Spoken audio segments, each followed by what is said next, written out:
শিশুকে তার মায়ের থেকে আলাদা করার নিয়ত করেন না। বিবির সাথে রাগ হয়ে বলছেন তোরে আলাদা করে দেব, নাউজুবিল্লাহ। আপনার ছেলে আছে, মেয়ে আছে, বলতেছে আমার ছেলে মেয়ে, ওদের থেকেও তোরা আলাদা করবো না, এগুলো করেন না।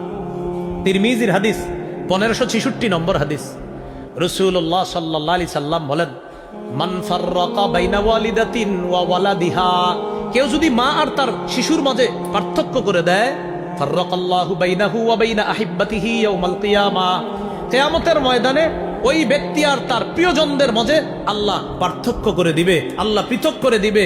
তুমি যেমন দুনিয়াতে এক মায়ের কোল থেকে শিশুকে ছিনায় আনিছো, কিয়ামতের ময়দানে প্রিয়জনদের কাছ থেকে আমি আল্লাহ তোমাকে ছিনায় নিব, তাদের থেকে তোমাদেরকে আলাদা করে দিব।